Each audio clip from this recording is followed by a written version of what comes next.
Good afternoon, everyone. Got another MacBook Air. It's an A2179 here that has liquid damage, supposedly, and will not come on. Gonna check here to see what it's pulling from the charger.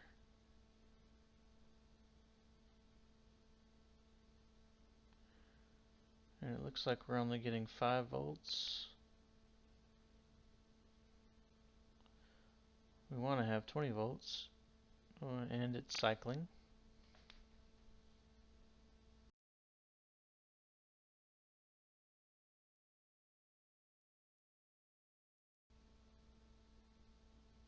Checking the other port here.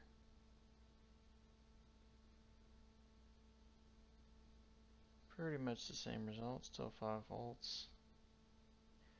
Amp draw is a little different. So let's go ahead and get this laptop opened up.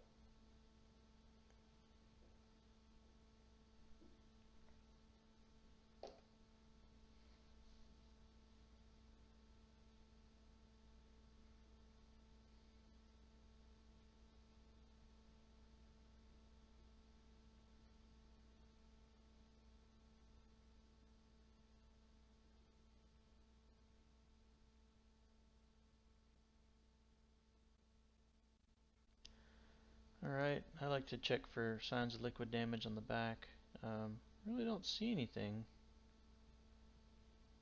Usually you'll see marks on the back cover, but not really evident here. But it does look like somebody tried to use the good old rice trick.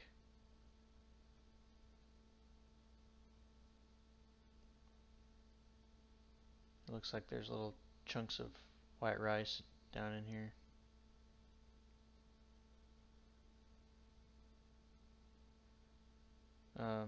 People, please, putting your laptop in rice is not going to dry it out, fix the problem.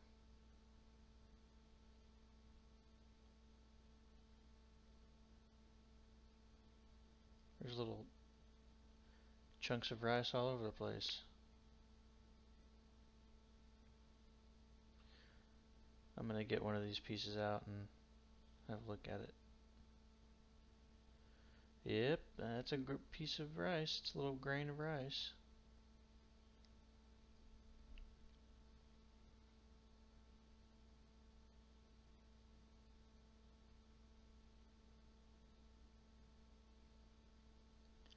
Overall, it doesn't look too bad though in here.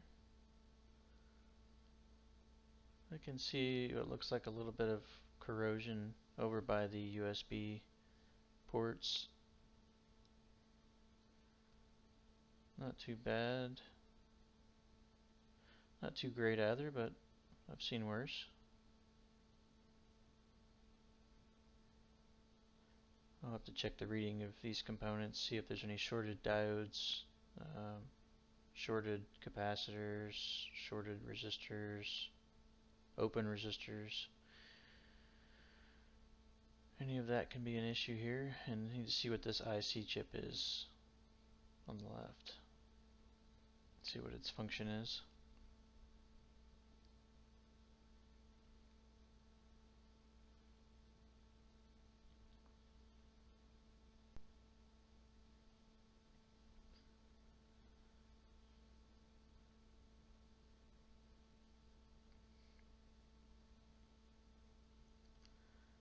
So now we need to go ahead and start taking the laptop apart, getting ready to take the logic board out.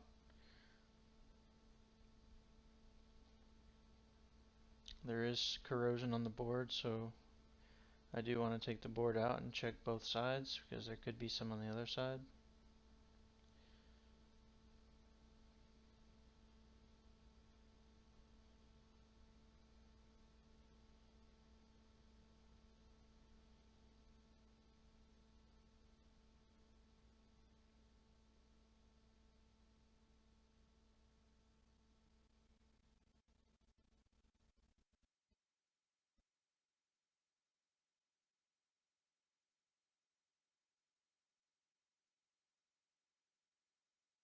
before we unplug anything, gotta disconnect the battery.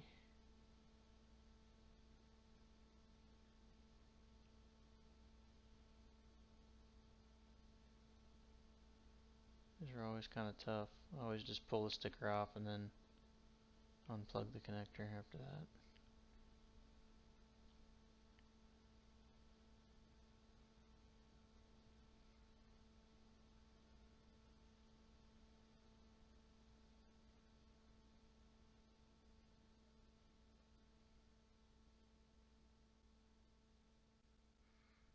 Alright, battery's disconnected. Always want to disconnect your battery before you really unplug things.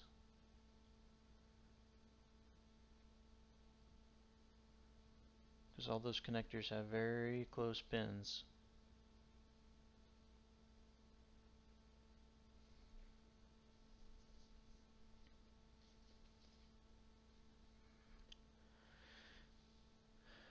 So I'm going to go ahead and just check really quick, just check and see if there's any main shorts on any of the major power rails, PP bus, anywhere around the areas of corrosion, just to see if I'll get lucky and find something right off the bat.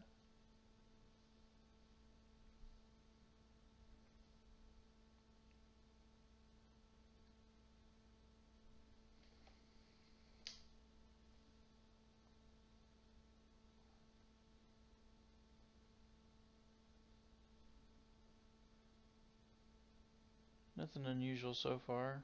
Just checking on each side of the capacitors. One side should be shorted to ground, the other should not.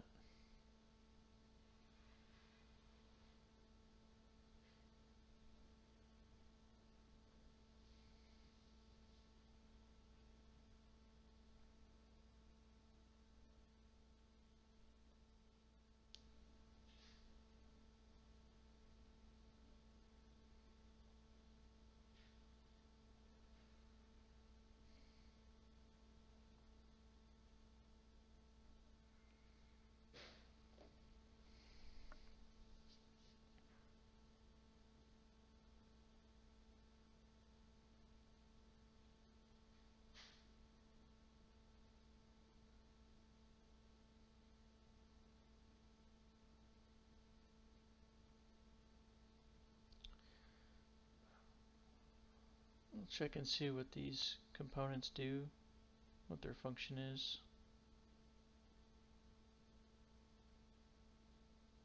I'm mainly worried about that IC on the left.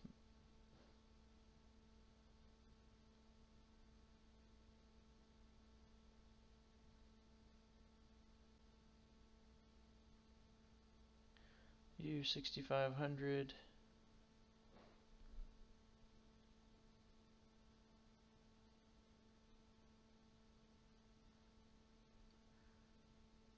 Looks to be associated with a keyboard backlight driver.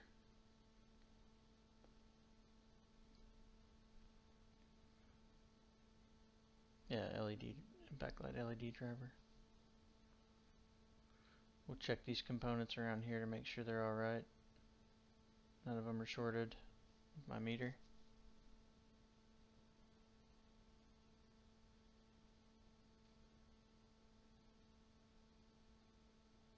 That area had the most corrosion to the right of it, so just checking to see what could be impacted.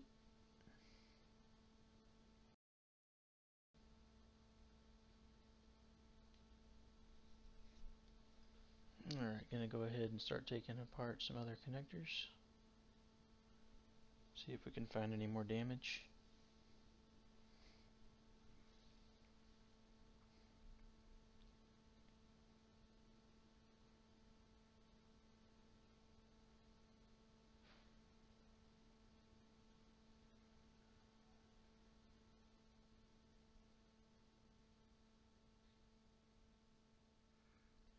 It looks like we have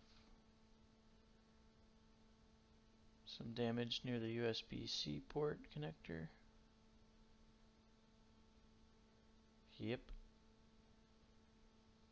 Got a pretty good burn mark there. That's not good.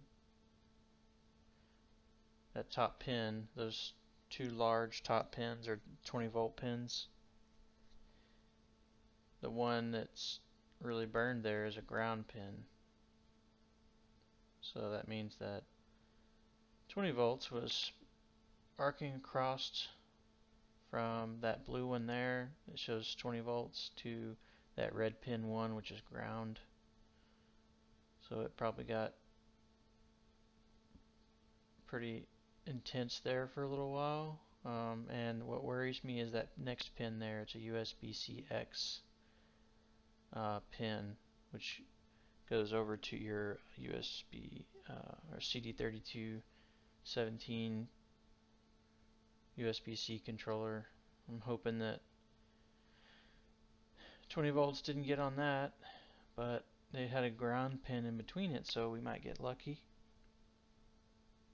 But I'm going to have to replace this connector regardless. There's no repairing it because it has a entire pin missing and it's burned really bad.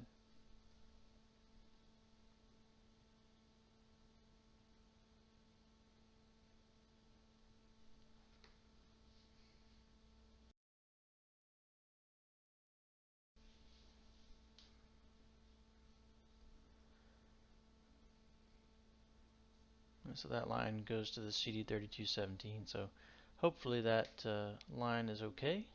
If not, I'll have to replace that CD3217.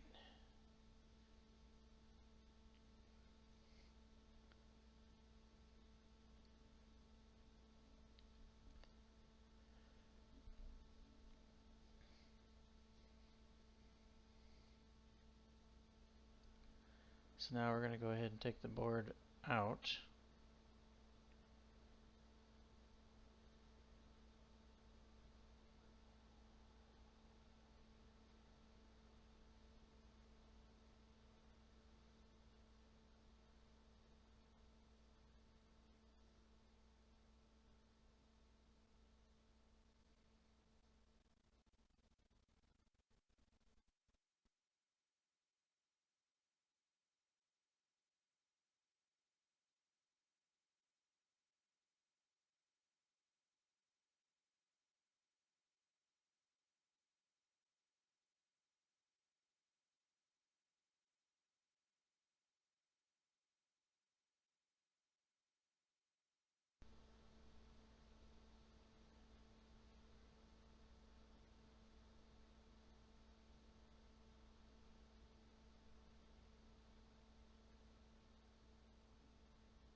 And out comes the board.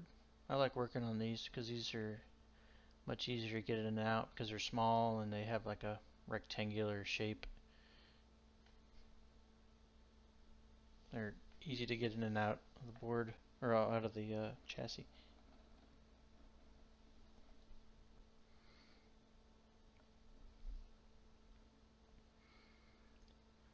Doesn't look like there was a whole bunch of water that got in here, or liquid or whatever it is.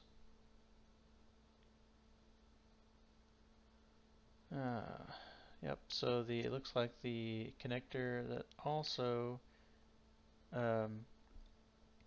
is in the chassis has a damaged pin. It looks like it's burned completely up. So I'll have to replace that one as well.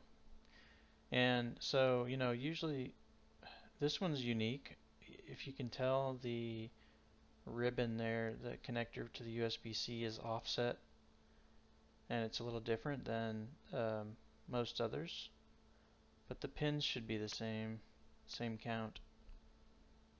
So I don't have any other A2179 laptops that I could borrow a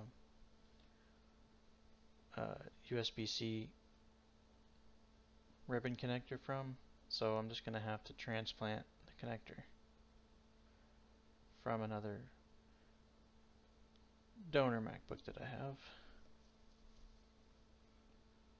And this is an older board. I think it was an A1706 that has a dead CPU. So it's only good for harvesting parts now, so I'm going to go ahead and take this port off here and use it because it's very good shape.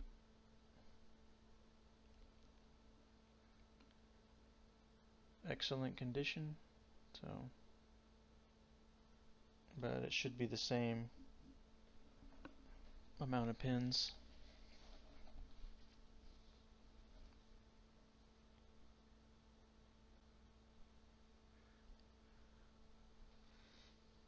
Stick a little shield over here off to the side just to protect other connectors in the area and not damage anything.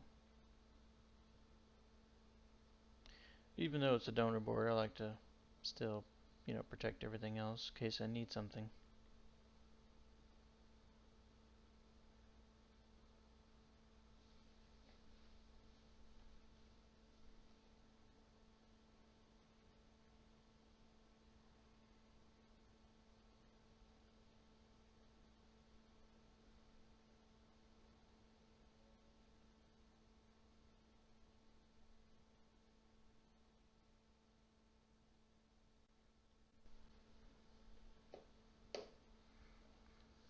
Put a little flux on here to help it distribute the heat and flow the solder.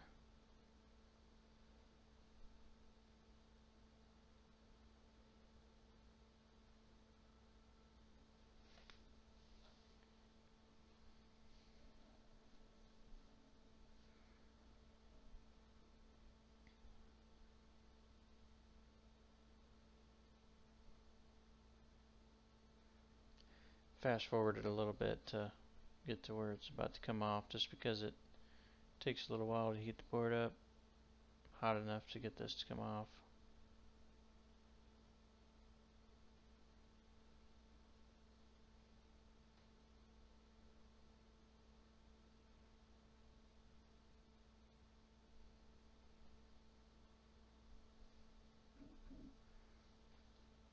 And there it goes.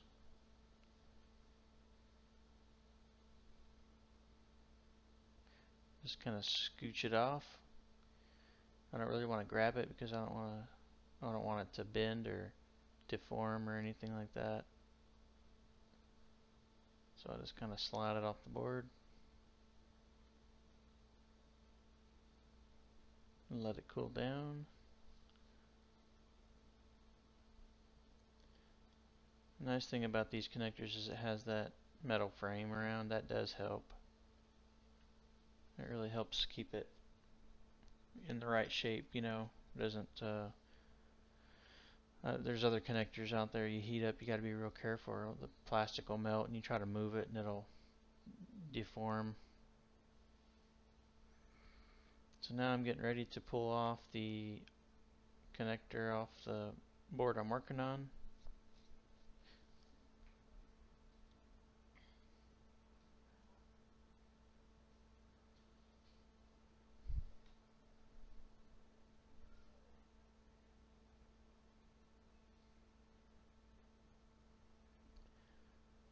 Put a little shield over here just to help dissipate heat.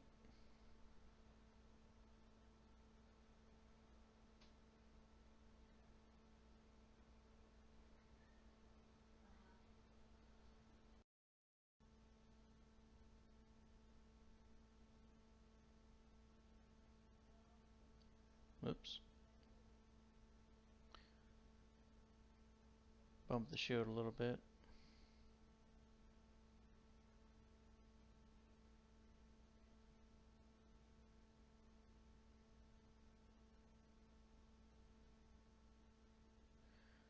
I fast forward to this one a little bit too. It takes a while to heat it up, and I don't want to heat it up too fast and scorch it, so I'd like to go nice and slow.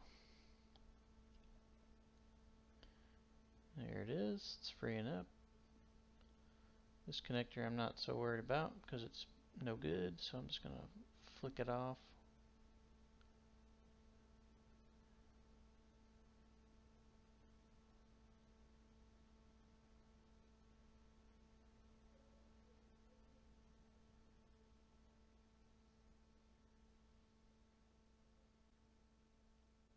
little more flux here. Gonna clean the pads.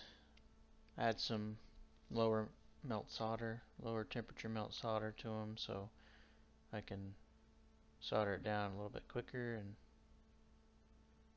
easier.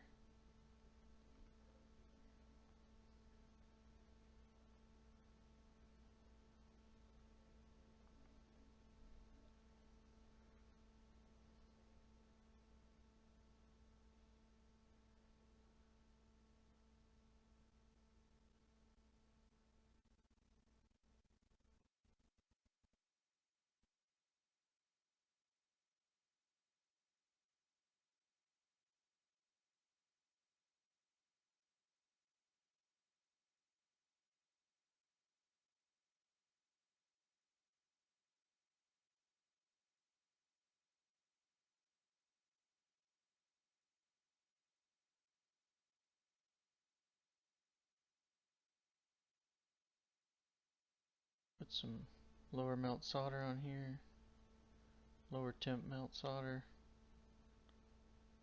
Try to wipe all the pads with it.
Alright, let's clean all this a little bit.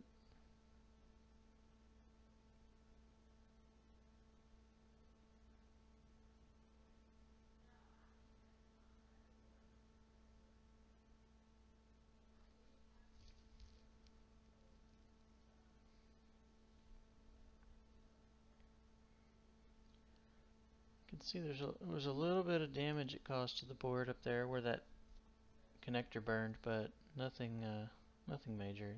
Didn't damage any traces or anything. Must have got pretty hot.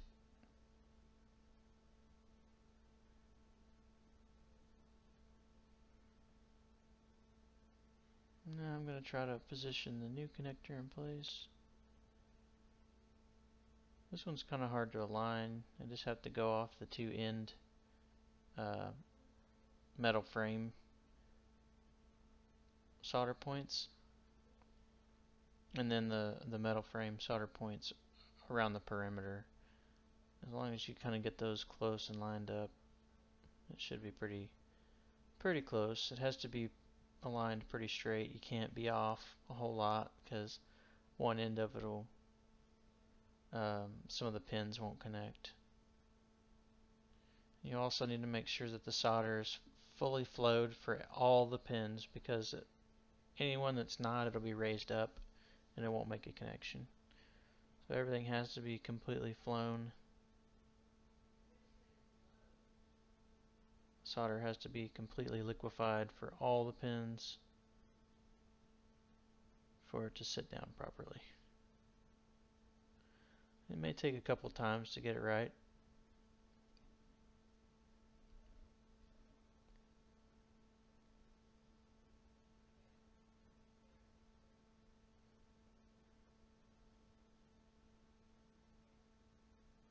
The easiest way to check is if you, after you get it soldered on there and have it where you want it and let it cool, then you can do some diode mode readings, and check to make sure that every pin still is connected where it needs to be and every ground is where it needs to be. and you don't have ground connected to any data pin or anything like that. It takes a little bit of time to go through that.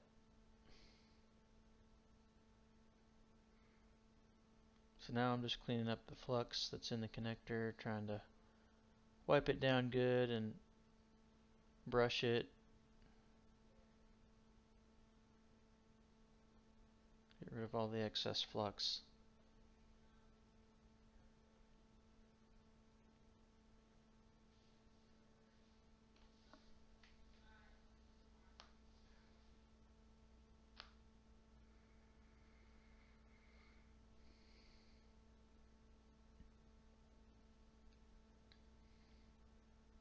Give it a good scrub.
Alright, so now that the new connector is in place, I'm going to test it real quick just with another ribbon cable that I'm going to use as the donor, just to see if everything's good. And if you can tell here, it looks like the connector is okay, but we have another problem. So we're still at 5 volts.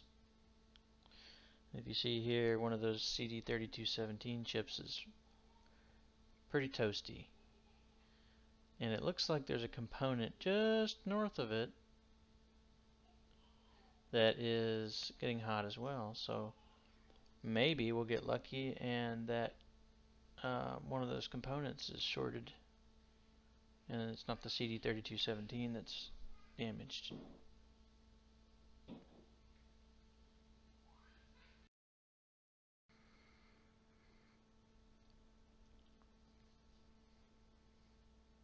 Alright.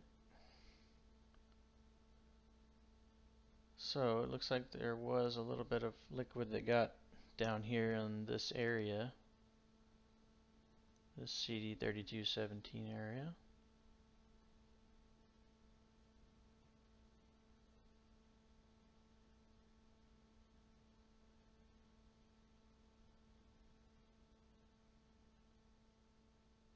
So I'm going to do some diode readings here.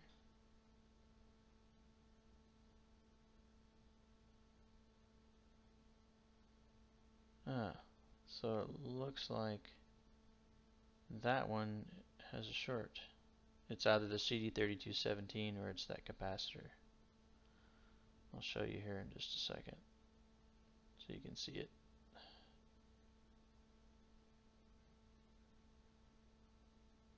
Red lead on ground, black lead on the component, and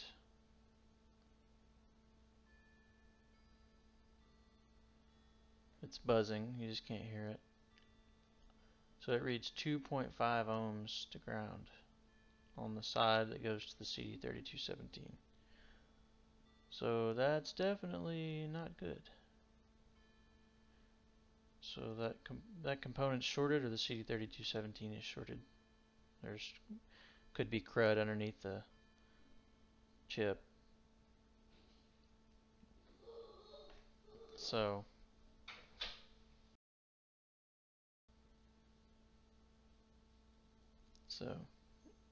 that component there, either that or the CD3217 is shorted. So the easiest thing to do first time around is pluck off that capacitor.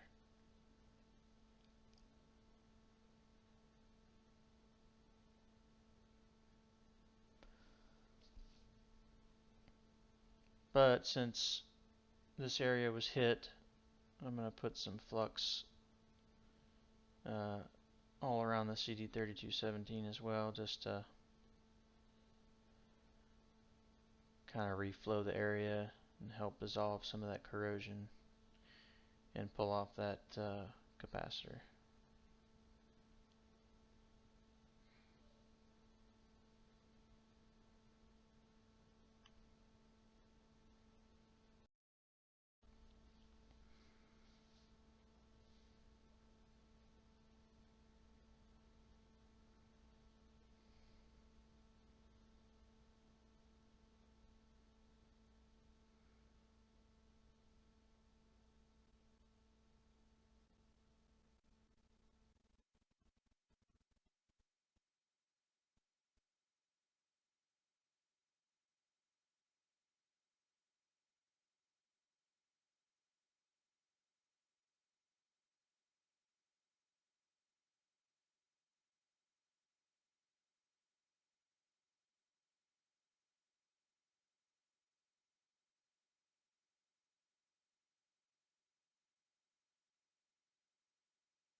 Fast forward a little bit after I've been sitting here heating this area to get this component off and reflow the area.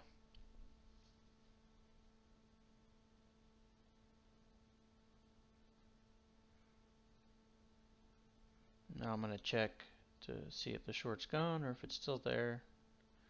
If it's still there, then it's the CD3217. If it's not there, it was the capacitor. And it looks like it was just the capacitor. Nice.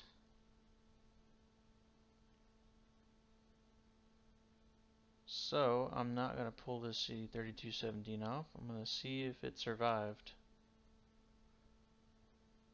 Cross your fingers. Hope it did.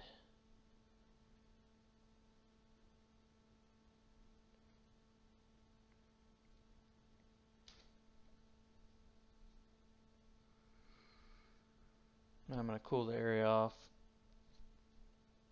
with just some compressed air before I try to turn it on or anything.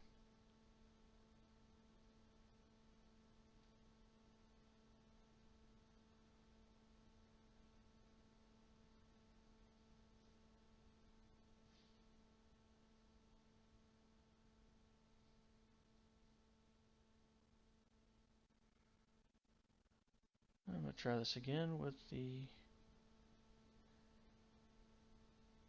connector from a different laptop, different MacBook, and see if this made any changes.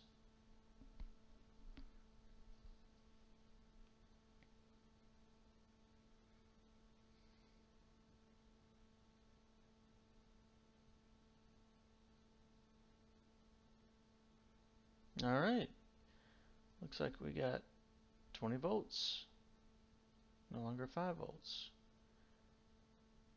Let's check the other port, or the other side rather, and see if there's any difference. Still have 20 volts. And as you can tell, the CD3217 is not cooking anymore like it was before with that shorted capacitor. And it looks like we're booting.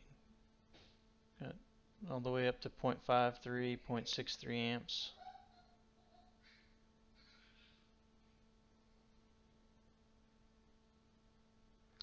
Let's check the other CD3217.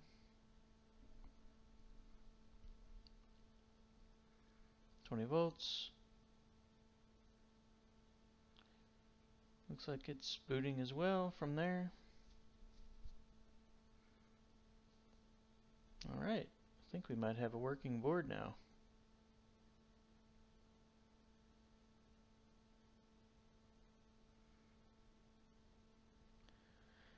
So now we're going to have to transfer the connector off the ribbon that I got from the other computer and put it on the one that works with this laptop because it's offset. But what I'm going to do here is clean up this area. I'm going to try to clean up all the corrosion now. Now that we know the laptop's working, it appears to be booting. I'm going to clean up all the corroded areas with some isopropyl alcohol and make sure everything looks good.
Alright, so now we're getting to the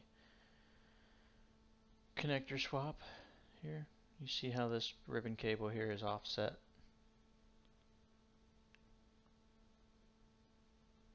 Most other MacBooks, they're not offset like that. Seems like it's on the MacBook Air models. If it was any other MacBook, I could just throw in one of the other ones and it would work fine, but I just need the connector. This is the old connector that's damaged. You can tell on the bottom there.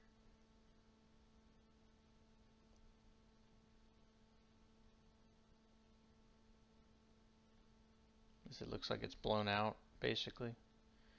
And see, here is the donor connector, and you notice that it's not offset. The ribbon is not offset, but it uses the same connector and pinout.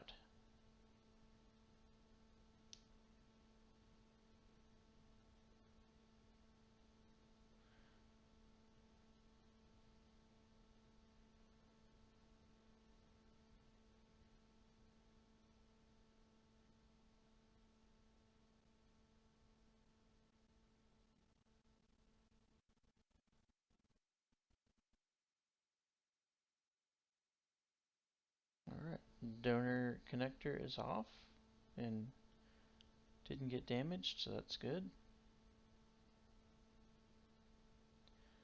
Now we gotta move it over onto this connector.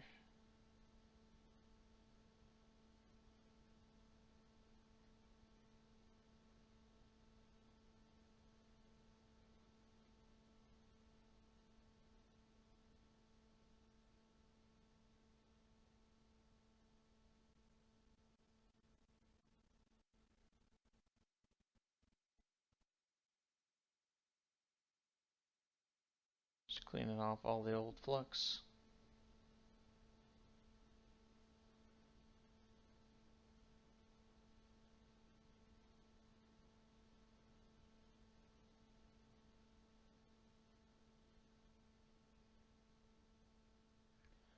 You can see the little burn spot here from where that connector got roasted.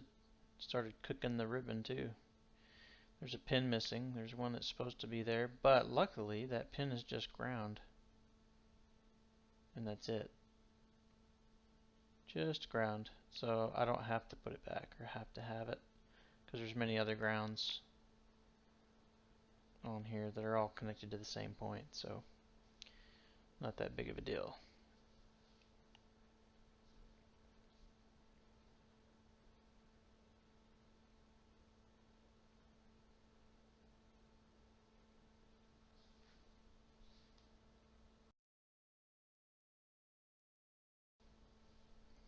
So now I'm just kind of moving the new connector into place, trying to get that lined up with the pins before I heat it.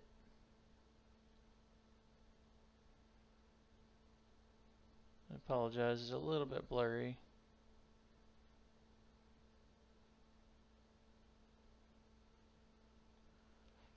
But once I reflow it, it should kind of settle into place, into the right position. So.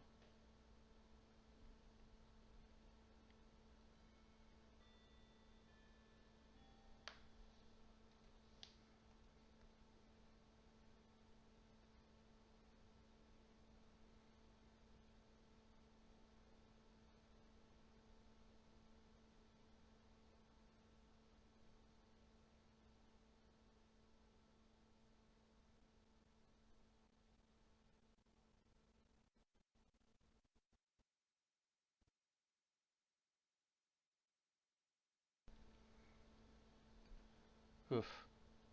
Tricky.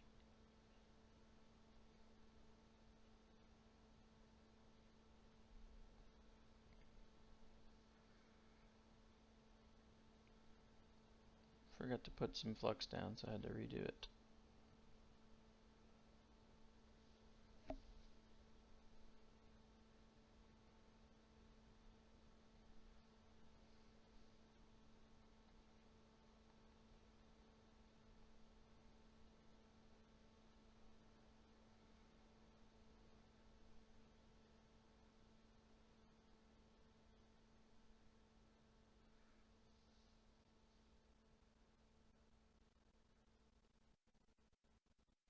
It should settle into place once it melts.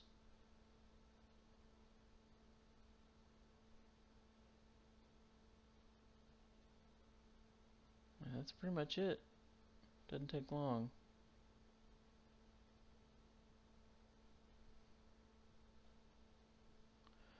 Now we're going to clean it up with some isopropyl alcohol and get all the flux out of the connector.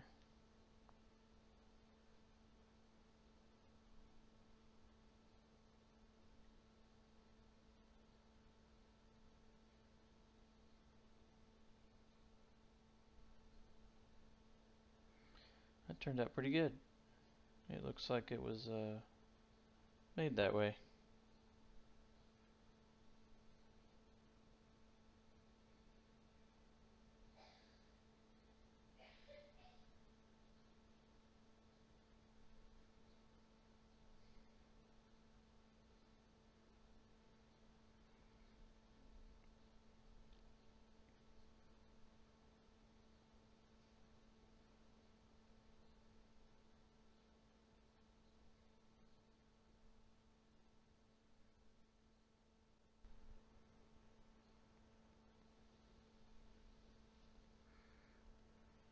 Alright, I'm just going to check this again just to make sure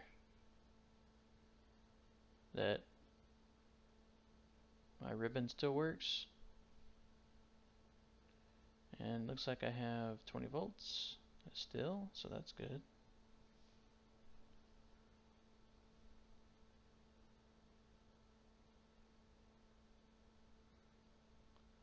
Check the other CD3217. 20 volts. Looks like I still have booting amps.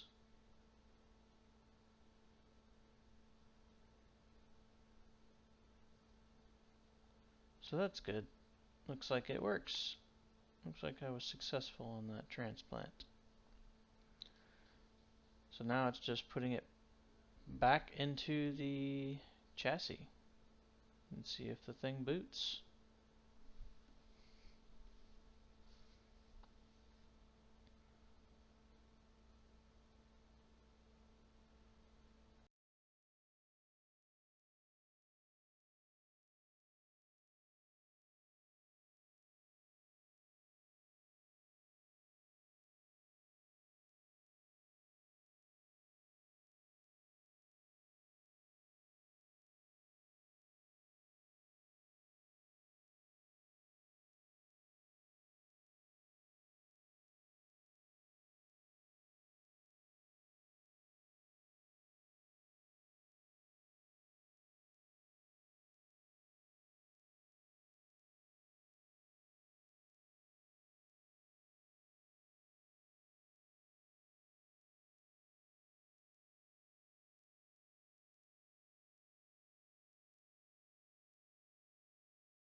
And after putting it back together and plugging it in, we have an Apple logo.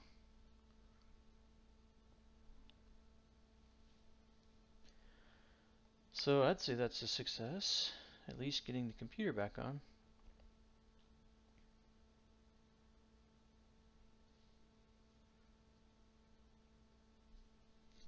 Let's see if it boots all the way.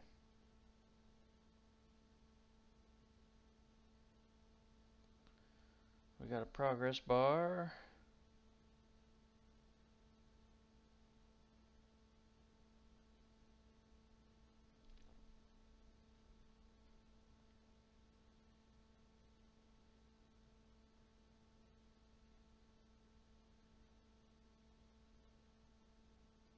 Yep, alright. We got the login screen there. Only thing is though, is they're gonna need a screen. We're gonna need a screen replacement. Dang it! That screen was full of water. The diffuser in the back is just all discolored and messed up. So yeah, we'll need a new screen. So I have to get one of those ordered. But at least the computer boots, comes on. So that's good. That was the major thing. It looks like it's charging to 1.8 amps. So the battery's charging, so that's great. Awesome.